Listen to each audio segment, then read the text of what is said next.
This podcast features criminologists discussing sensitive themes and topics. Listener discretion is advised. A young woman is murdered in her friend's home, and the primary suspect flees to Costa Rica. But will the police be able to apprehend a perpetrator across international lines? This is the Moriah Wilson story.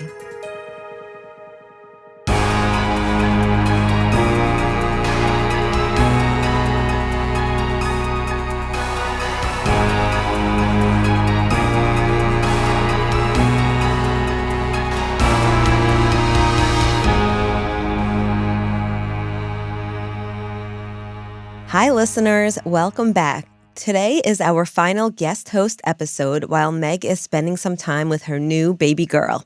She'll probably be upset to miss this one because it's one of her favorite kinds of cases to discuss. We are talking about a love triangle of sorts today. I'm sure most of you have heard of this case. It made both national and international headlines, but I bet you don't know the whole story because I definitely did not. But before we get into the story, I am super excited to welcome our guest today, Julia Cowley, a retired FBI agent and profiler. Hello, Julia. Hi, how are you, Amy? Excellent. Thank you for joining us. Can you tell our listeners a little bit about your history? Sure. I spent 22 years in the FBI. Most of my career I spent in the Boston division of the FBI. I also spent time in the infamous behavioral analysis unit. So I have training as a certified profiler for the FBI. I retired a few years ago, and now I have my own podcast called The Consult. And it's a podcast that I do with 3 other retired FBI profilers, and we look at various cases from behavioral perspective. Now, I have to ask you, because most of my students, if you ask them what they want to be when they grow up, 9 times out of 10, they want to be an FBI profiler. So I have 2 quick questions. Number 1, why does everyone want to be an FBI profiler? And number 2, can you just quickly tell me a day in the life of an FBI profiler, just so the listeners can have an idea of what we're dealing with here? Sure. Well, I'm the same way. I wanted to be an FBI profiler at a very young age. I watched The Silence of the Lambs, one of my favorite movies. I admit it. I'm not ashamed to admit that was a huge motivator in my choice of career. Also read John Douglas's book, Mindhunter. And I always knew I wanted to be in law enforcement. I had an interest in true crime. I was an avid reader of true crime books. And so in choosing my career path, I decided, because I was good with science, that I would become a forensic scientist with the hope of maybe someday joining the FBI. I didn't really know what capacity, but I worked in a crime lab for several years and then joined the FBI. And for me, it was just a lifelong passion and why I became. And I think people are fascinated with serial killers and unusual, bizarre cases, and that's why they gravitate toward behavioral analysis. Now, what was your second question? Oh, a day in the life. Yeah, because I think people wrongfully believe that what an FBI profiler does is what we see on TV, talking to serial killers in prison, trying to understand them. No, that's actually not most of our day whatsoever. You know, I love all the TV shows too. I watch them, but they definitely sensationalize what we do. Our role as profilers are as consultants, hence the Consult podcast. But we usually come in after, I will say, come in after a case has gone cold and investigators have kind of come up with, or have come to a dead end in their investigation. So our job is to review the case file, and that includes all the interviews, autopsy results, lab results, crime scene photos, talking to investigators. A big part of our job is also the victimology, developing a complete picture of the crime victim to determine where their risks were in their life. So it is very much a desk job, and we don't go out, we don't take over the investigation as you see on TV. This remains the requesting agency's case. They remain the investigators. We may provide observations. We may provide suggestions. They don't have to take any of that. It remains their case. And we often, more often than not, we are not participating in any of the interviews. We are not in an investigative role in the case. We're just there to provide assistance, guidance, provide our expertise from having seen so many of these types of bizarre and unusual and repetitive types of crimes and what we've seen in the past and help guide their investigation, but ultimately they conduct it. So I would say it's mostly a desk job. A lot of times we will travel. We'll travel to the crime scene if necessary, particularly if you have a series of crimes or if you have a very high profile crime or a case where we feel like we really need to see the crime scene to have a better understanding of the area. We don't travel to all of them. So it is very much a consulting role. Sit back and watch the investigation unfold after we've provided assistance. Yeah, I think that's helpful to know. It still sounds like a fascinating job, but quite different from how it's portrayed on TV. Yes. I don't mean to downplay it because Yeah. I loved it. I love the job. It is, to me, obviously, because it was my dream, it's the best job in the world, but it's not as exciting or action-packed as they make it out to be on television. And while I could spend the whole episode talking to you about your experience, I'm going to shift gears a bit. Let's get into today's story. Let's meet Moriah Wilson, the woman who's at the center of our story today. Anna Moriah Wilson, or Moriah or Mo as she was commonly known, was born on May 18th, 1996 in Littleton, New Hampshire. She grew up in Kirby, Vermont with her parents Eric and Karen and her brother Matthew. And living near the Vermont ski slopes, Moriah came from a very athletic family. Her father skied for the U.S. national ski team, and her aunt was a Nordic skier and competed at the Olympics. So it was no surprise that Moriah was incredibly into sports as well. Starting off playing soccer, she would bike and ski. And like her family, she excelled in skiing. As by 2013, Moriah rose to the level of a nationally ranked junior skier in alpine skiing, placing third in the U.S. Junior National Championship downhill event. A year later, Moriah graduated from Burke Mountain Academy, which is an elite ski school that produced Olympic greats like two-time gold medalist Michaela Schifrin, and Moriah had hoped to make the U.S. Olympic ski team herself. Unfortunately, several knee injuries would force her to stop skiing competitively, so Moriah would turn to biking. And she began attending Dartmouth College, where she majored in engineering, and she also continued to be a member of the alpine ski team. However, now, instead of skiing competitively, she was focused on cycling.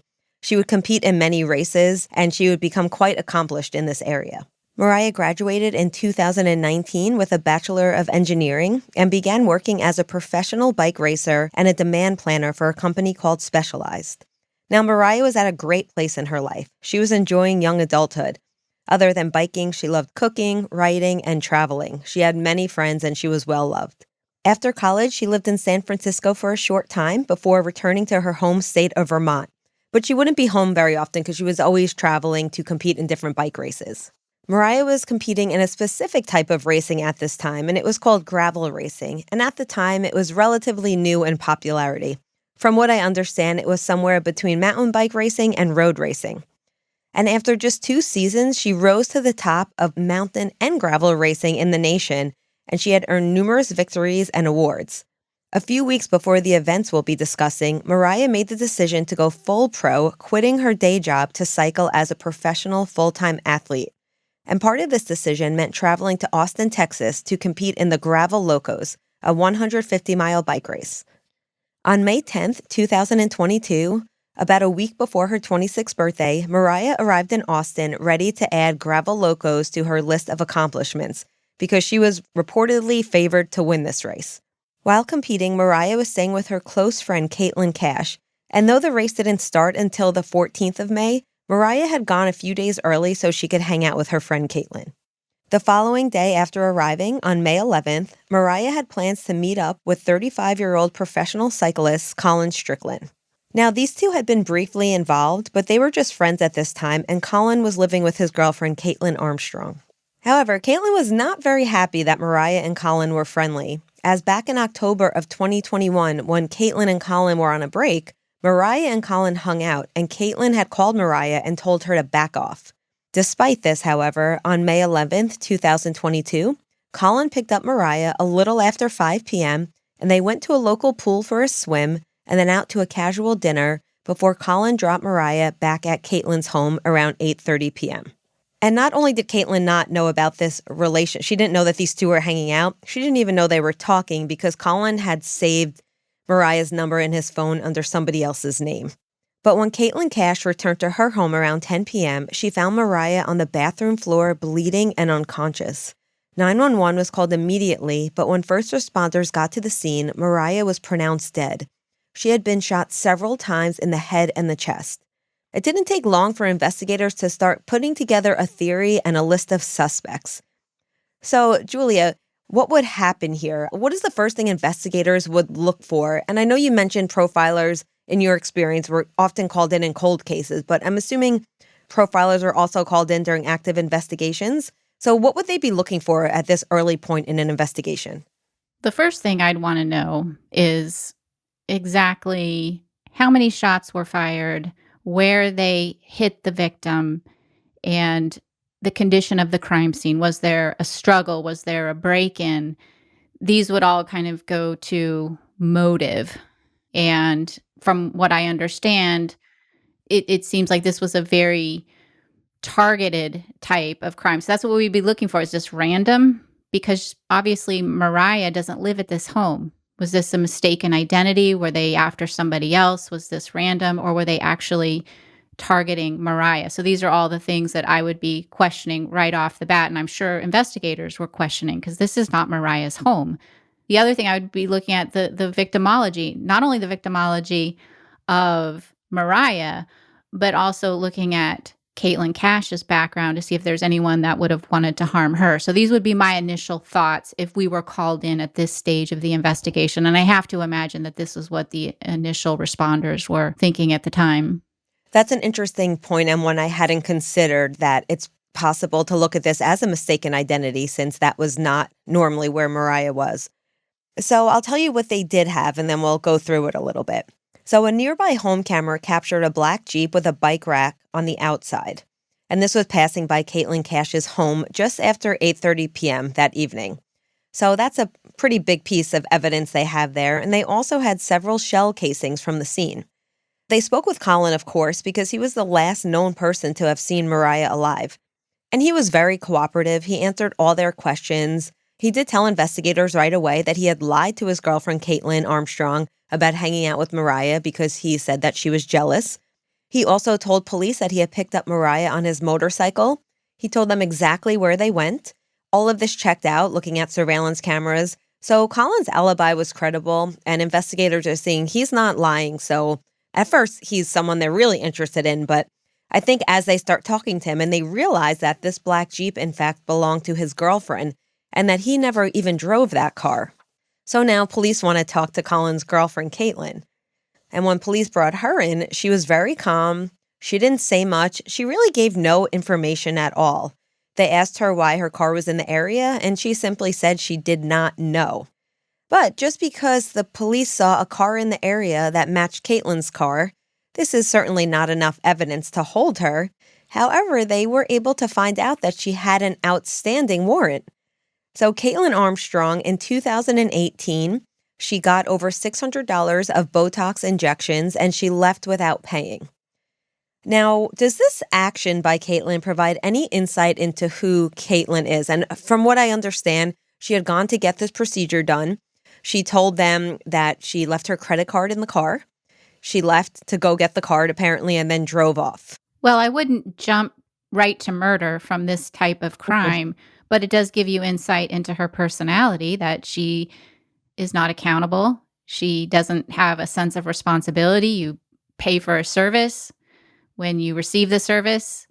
She's also capable of lying and leaving. So those are the types of things I would be considering with her, but I wouldn't necessarily jump to murder from not paying a Botox bill. I agree, but it's good for the police procedurally because they can hold her, so they thought. However, due to a clerical error, they were not able to hold her because it turns out the date of birth on the warrant was incorrect. And I would bet someone got in big trouble for that one because of the events that this then led to.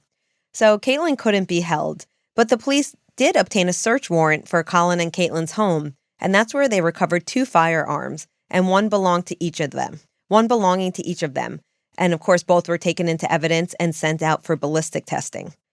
Though Colin had a credible story, the guns did make it look like perhaps both he and Caitlin were in on this, so they become the prime suspects, the two of them. But as the investigation continues, things seem to be pointing more towards Caitlin. Now, detectives' suspicions about Caitlin were further corroborated when the Austin Police Department received a tip that only 5 months earlier, in January of 2022, Caitlin had found out about Colin's brief relationship with Moriah and said that she wanted to kill Moriah.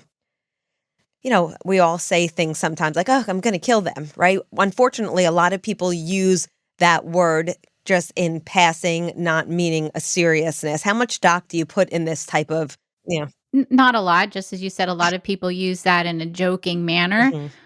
But clearly, when Mariah ends up murdered, her friends automatically knew and they called it in and Mhm. told the police what she had said. So I think there was maybe something that told them that she was being serious at the Yep. time. And regardless of whether she said it out of anger, whether she was kidding, whether she meant it, the police really wanted to talk to Caitlin again. But unfortunately, now 3 days after the murder, Caitlin is nowhere to be found. So they go to Colin, ask Colin if he has seen her. And he said no, he had not seen or heard from her. And he had actually left town at this point to stay with his family. I would imagine that there was a lot of media attention on him. He was possibly scared if Caitlin could do this to Moriah. Again, we don't know if she did at this point, but it's, she's a primary suspect. Colin was likely, worried what else could she do? And he was also grieving the loss of a friend. So by this point, investigators pretty much rule Colin out, and they are focused on Caitlin as their primary person of interest. But little did they know that Caitlin was busy fleeing the country. On May 14th, the day that Moriah should have been competing in the bike race, Caitlin Armstrong boarded a flight from Austin to Houston and then from Houston to LaGuardia, New York. And then 4 days later, she went to the Newark International Airport, and using her sister's passport, she boarded a flight to San Jose, Costa Rica. Oh, and she also canceled all her social media accounts in this time, purchased a new cell phone, and purchased a prepaid debit card. All right, Julia, what is all this telling us? Is this looking like she's guilty or what? It does to me. I would consider this consciousness of guilt. Anytime you see someone running away like this, you automatically think that what are they hiding? What are they running from? Mm-hmm. And the evidence is starting to pile up on her, almost too good to be true. Yes. Her vehicle's in the area. They find the shell casings, and they haven't even gotten back additional lab results that could further tie her to the crime scene. So things are not looking good. She knows it. As an investigator, I would be thinking what they're thinking. This is, Caitlin's responsible. This is pretty calculated. She's not even using her own passport here because she realizes that police are probably onto her. She's impersonating her sister, and they found this out by looking at surveillance from the airport. Caitlin Armstrong was boarding a flight as somebody else, which, by the way, is also a crime in itself. So now we have the U.S. Marshals involved, and a warrant for Caitlin Armstrong's arrest was issued for the first-degree murder of Moriah Wilson. Now, it would take about a month for police to get officers on the ground in Costa Rica. I would imagine this has to do with jurisdictional issues, and there's probably many steps to make this happen. In your long career, have you ever had to deal with any international cases? I have. I had a fugitive in a white-collar case flee the country, and we never got him back. It can be difficult. And it also depends. I mean, this was a white-collar case. It wasn't a high-dollar amount. And so the U.S. government didn't feel that it was really worth the time to attempt to bring him back. Now, if he ever came back, he would be arrested. However, something like this, where you have a cold, calculated, seemingly premeditated homicide, they're going to make every effort to bring her back. But it can be complicated, a lot of red tape, and to work with different countries. And it also depends on the country you're dealing with. And are they cooperative with the U.S. government? Some are not as cooperative as others. And it seems like law enforcement had to walk a delicate line where they were working with the media and the public because they wanted people to be on a lookout for Caitlin. However, they didn't want Caitlin to know that they knew where she was. So they had to be careful not to scare Caitlin into fleeing further than Costa Rica. But at the same time, they want eyes on the ground in Costa Rica to be on the lookout for this woman. I listened to an interview with some of the marshals who were on the task force in Costa Rica, and it's absolutely incredible how they went about looking for Caitlin. They describe literally walking the streets of a small tourist town where they believe that she was. Now, through really good police work, they spoke to an American citizen who had contact with her when he was in Costa Rica. They knew that Caitlin was into yoga, so they had a female officer take yoga classes. They went to local events. And not to bring too much light into this, but it was funny to hear one of the male officers talk about how creepy he felt staring at all of the women that looked like Caitlin. He said the women in this area must have thought he was a predator because he was staring down any woman who looked like Caitlin. And he said many of them did look like Caitlin. She had a look that was kind of blent into the area. And time was running out for them because the operation on ground in Costa Rica was only to last 10 days. There was a lot of resources being used, and it's very possible that Caitlin had already fled Costa Rica. So they weren't just letting this go on indefinitely. So what they did next, I think, is brilliant. They're running out of time, so they put an ad for a yoga instructor on the area's local Facebook page. And it took a few days, but somebody inquired. Now, the person who responded to the ad was somebody who recently created a Facebook profile and also mentioned they were new to the area. So this had huge potential. Of course, it would be almost too good to be true, but they were feeling like this could be something. Then the woman canceled the interview and she rescheduled the interview. So they're thinking maybe this isn't something, they're not really sure, but again, the clock is ticking. And meanwhile, the investigation's still going on back in the U.S. They had been looking for Caitlin's black Jeep, and they finally found it because she had sold the vehicle to CarMax in Austin for over $12,000. So now they know how she has the funds to be fleeing and living in Costa Rica. At this time, now mid-June, the official reward for information leading to Caitlin's arrest was increased to $6,000, and an anonymous donor was offering an additional $15,000. So things are starting to pick up in this investigation. Okay, remember the girl for the yoga job who had rescheduled? Well, she had told the interviewer, who was actually an undercover cop, that she had to work the front desk at her hostel job because her boss had a family emergency. So the investigators said, what if this is true? What if this is Caitlin and she's actually working at a hostel? So they started driving around the small surf town of Santa Teresa, where most of their investigation had been. Now, they stopped at a few local hostels, and many of them they had visited previously. One in particular caught their attention. This was one that they would drive by often, and the gate was always open. But today they noticed the gate was shut. So they're thinking, if the main guy is out and they have somebody watching the front desk, maybe they would shut the main gate. It was very brilliant. I don't know that I would have even, thought twice about this. But they went to check it out, and sure enough, Caitlin Armstrong was there working the front desk. She did look a bit different. She had cut her long blonde hair to shoulder length. She dyed it brown.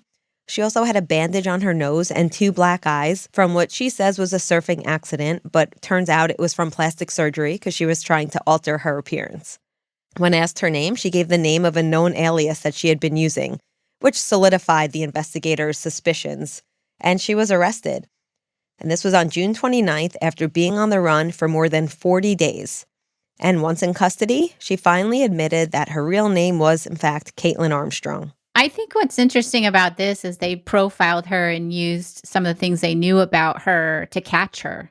So I think that's interesting in this case. I agree with you. The idea to place an ad on Facebook Marketplace, knowing that she would likely be looking at that, and for yoga, they did a great profile of her to catch her. Mm-hmm. And I think you can see as well, the marshals really are looking at behavioral aspects. And they may not even realize that they're doing it, but they're profiling their suspect and coming up with ideas to catch her. And it worked. Mm-hmm. And I can't even imagine the pressure they felt. They have 10 days to go try to find her and coordinate all that with the Costa Rican authorities as well. It's quite amazing story of capture. And from what I understand, this day that they found her at the hostel, I want to say it was in like 24 hours. They were trying to get an extension, but it wasn't looking promising. So it's almost like a movie. You can't make this up.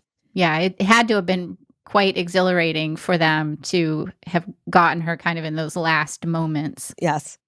Yeah, I've been there as well, but it was back in the 90s, so I'm sure it's a little different, but I was in the same place, like Hocko Beach, where she was originally, and so I'm like, "Oh, I know where that is." So So, there's not much of a police presence, at least. I don't recall. Yeah. That's how the marshals described it, that it's very different. In order to make an arrest, they had to have local police with them. And I recall them talking about the difficulties that, like, someone was on vacation, someone else. This was also during COVID, which made things difficult also because you had staffing issues to begin with.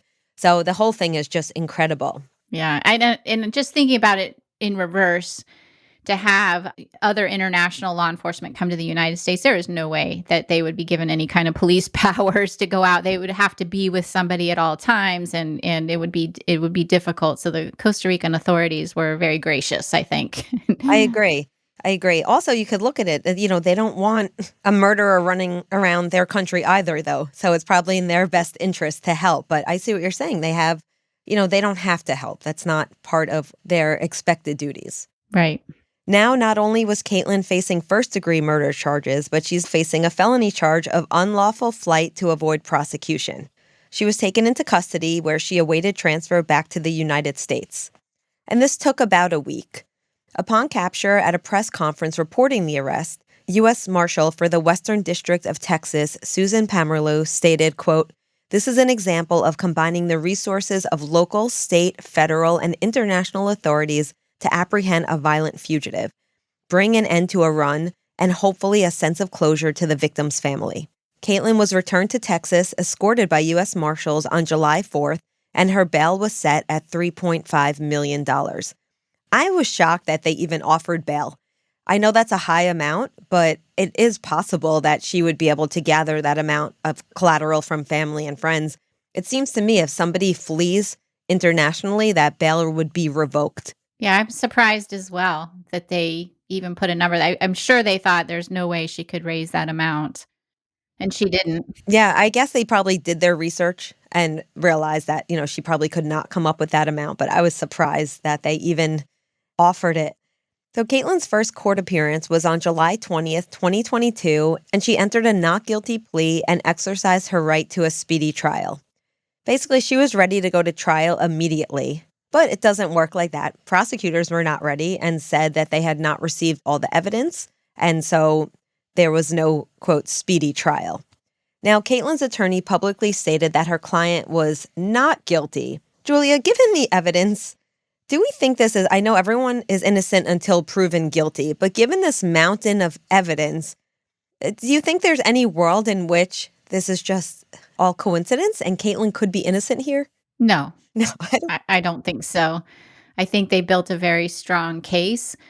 I think certainly the defense could argue, well, they didn't look at other possibilities because everything fell into place so quickly. I think they could make that argument, but I think that the case, as an investigator myself, I'd say this is a very strong case. And I'm sure if they got other tips, they were following them up just to prevent the appearance that they didn't look at other possibilities. It just seems to me that it would be in Caitlin's best interest to take a guilty plea because there's so much evidence against her. I'm not sure if this shows us more about who she is as a person or, maybe it was her legal team, but at the end of the day, if she wanted to take a guilty plea, she could have. And the fact that she didn't, I think, is giving us some more insight into who this woman is. Yes. They also filed many motions, really grasping at straws. Whatever the defense could do, they were trying to dismiss the case early because they claimed that the early police interviews were unconstitutional. Another claim said she was pregnant. Basically, they were just kept filing these motions to get this case dismissed, but I don't think anyone will be surprised to hear that the case proceeded. The trial was set for October 30th, 2023. While awaiting trial, Caitlin, of course, was in police custody, and then something else interesting happens. On October 11th, Caitlin was escorted to an off-site doctor's appointment with 2 officers.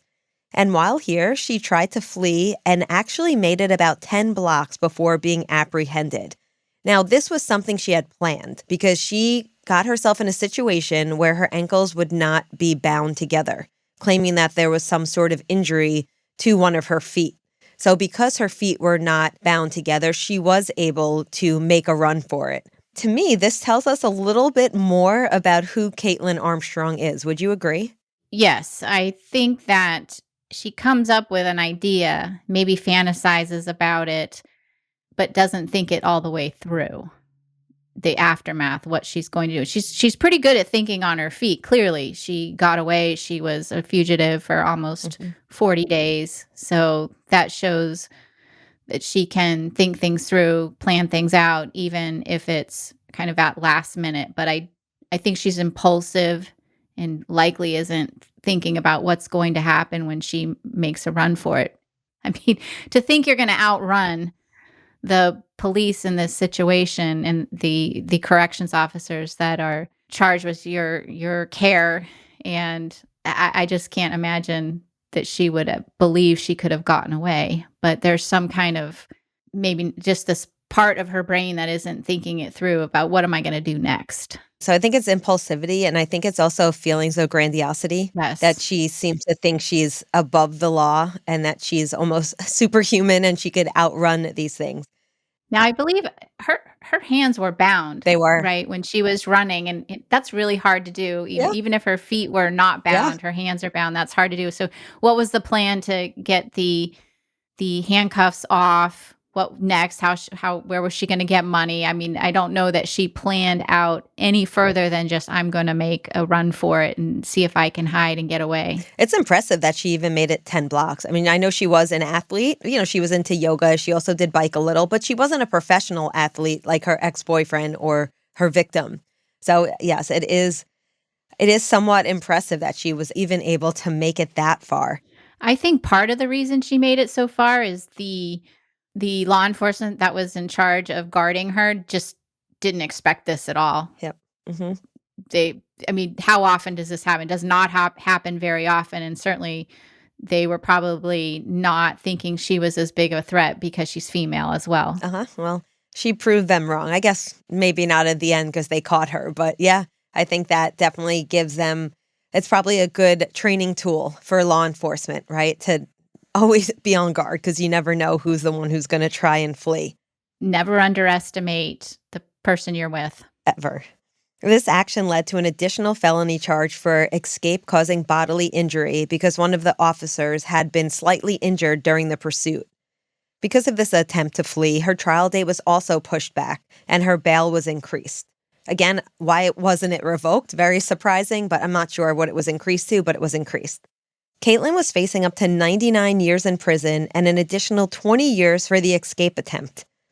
Although Texas has the death penalty, the prosecutor was not seeking it in this case. At trial, Caitlin's defense attorney said that she was a woman trapped in a nightmare of circumstantial evidence.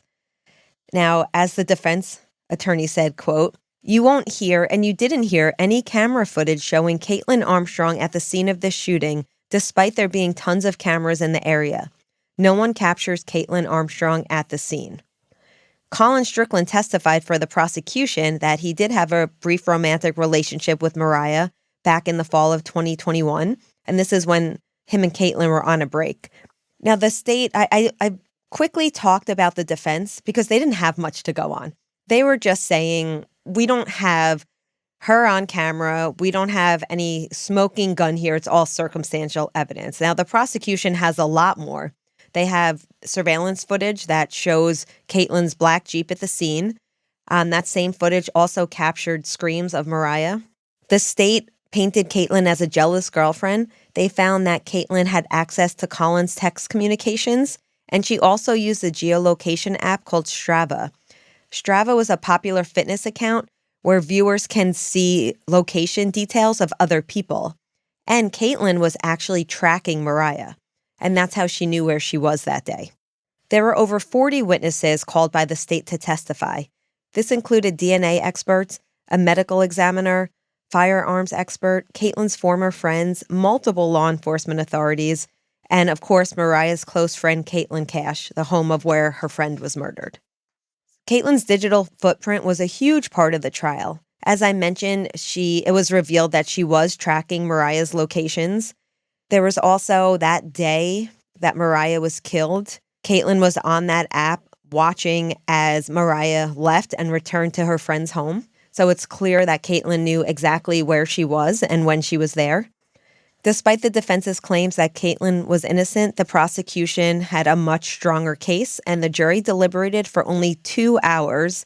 And I would say this is not a great sign. That's pretty short for a first-degree murder charge with that much evidence. On November 17th, Caitlyn Armstrong was found guilty of first-degree murder. Prior to sentencing, many members of Moriah's family spoke. Her mother saying, quote, "When you love something that much and it's taken from you, the depth of the joy of that love is equal to the depth of the pain that you have to live in. Caitlyn Armstrong, I'm not sure if my words can penetrate your heart, but I'm going to try. I hate what you did to my daughter." She continued, quote, "If you allowed yourself to actually know her, you would have never, ever wanted to hurt her." Caitlyn Cash also shared tearful testimony saying, quote, "I'll never forget that moment in the bathroom. Watching that sink turn red and wanting to put it back on my hands because it was the only thing I had left of her." Caitlyn was sentenced to 90 years behind bars and a $10,000 fine. She will be eligible for parole in 30 years when she is about 75 years old. Her defense has already filed a motion for a sentence reduction, and I'm sure there'll be other appeals to follow as well. Recently, in May of 2024, Moriah's family opened a wrongful death lawsuit against Caitlyn Armstrong. The family's lawyer said that this is not about money, it's about making sure that Caitlyn cannot benefit from her story, saying, quote, "The process is about getting a judgment against her that if she gets a movie deal, a book deal, a TV deal, and money coming into her account in some way or another, then our judgment will stand in the way of her getting that money and enjoying it for her personal benefit."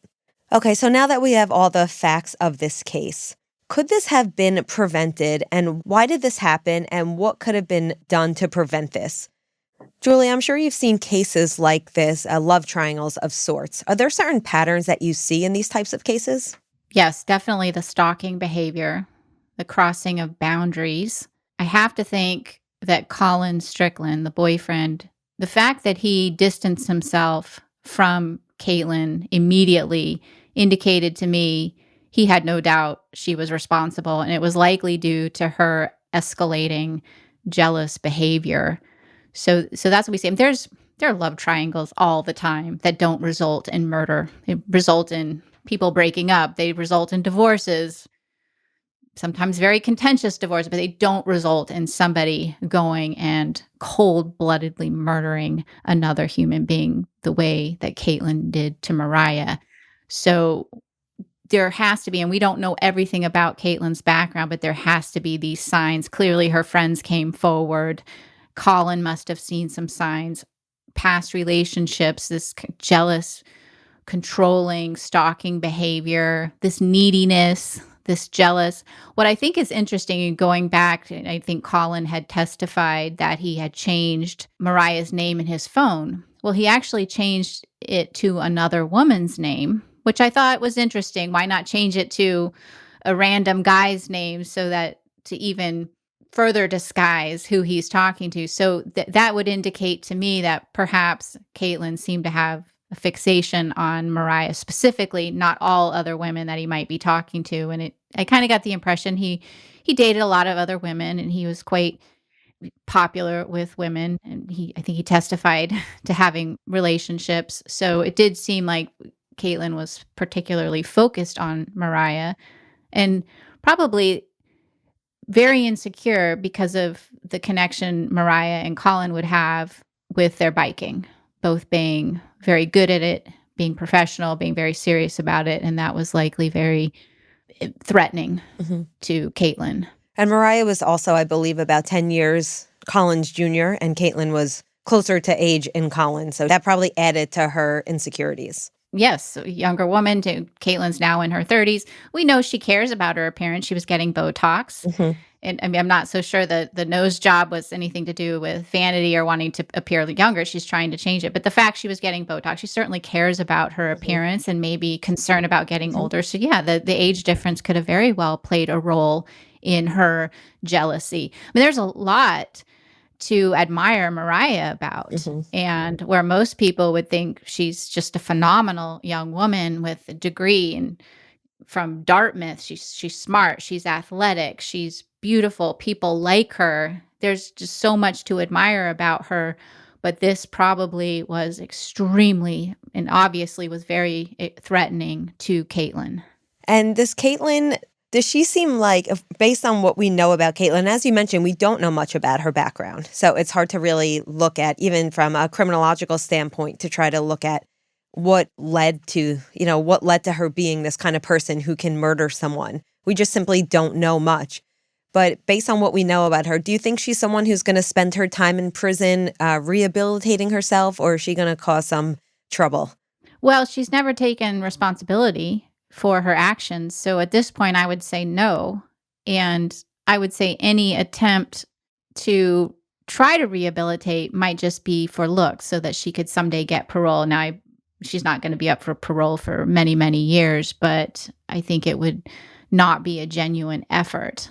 But I tend to be pretty cynical about people who are trying to, who commit this type of crime and then go on to say they're rehabilitated. But I don't believe any effort on her part would be genuine, especially now she's not taken responsibility for this crime. I agree. It's a very different circumstance. I think if she would have pled guilty, showed remorse, given a statement to the family apologizing, of course, that does not bring back Moriah, but at least it shows that this is someone who is taking responsibility. And in this case, this is someone who not only is she not taking responsibility, she seems to think she's above the law. Yes.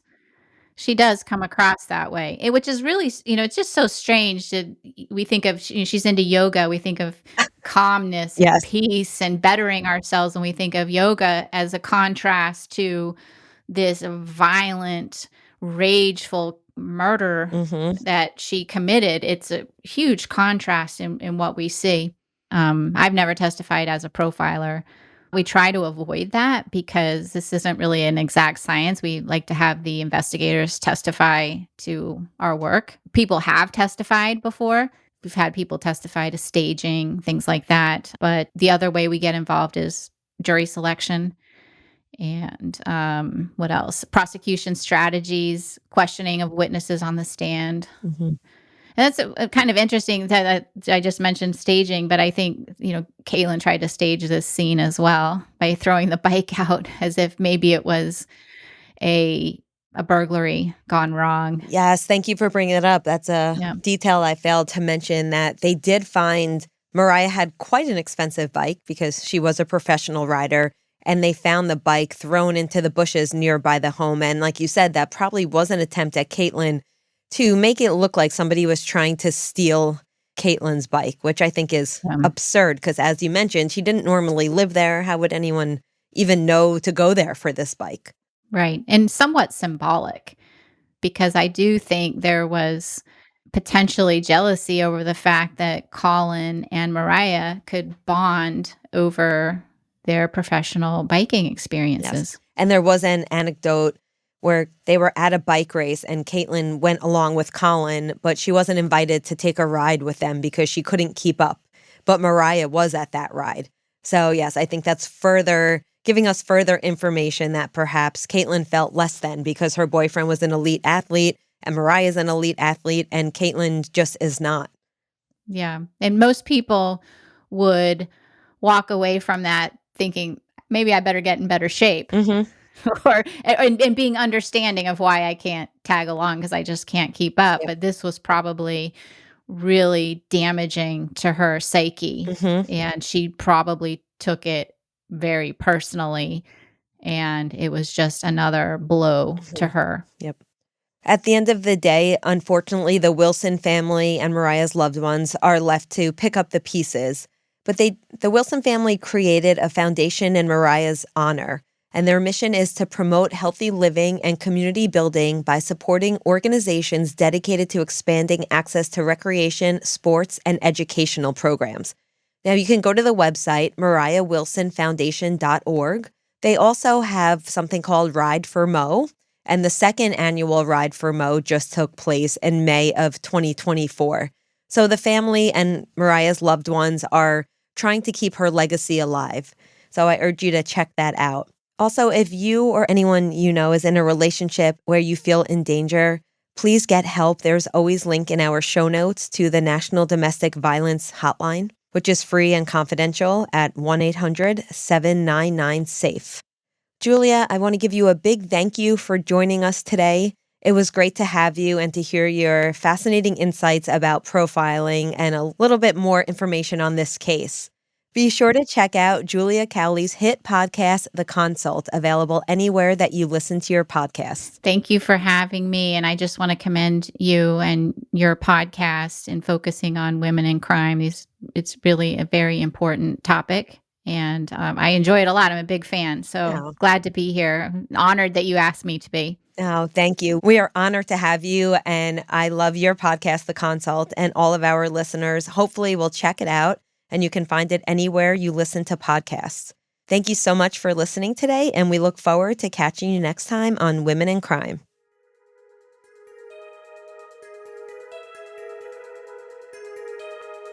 Women in Crime is written and hosted by Meghan Sachs and Amy Shlosberg. Our producer is James Varga. Script editing is by Abagail Belcastro. Audio editing is by Siler Burr and Jose Alfonso. And music is by Desert Media. If you enjoy the show, please remember to follow and leave a review. You can also support the show through Patreon, where you can get access to additional ad-free content such as exclusive full-length episodes, lectures, a book club, and virtual happy hours with Meghan and Amy. For more information, visit patreon.com. Sources for today's episode include Burlington Free Press, CNN, Fox 7 Austin, Cycling.com, CBS Austin, Dateline, Fox News, the Austin Chronicle, and Chasing Evil podcast.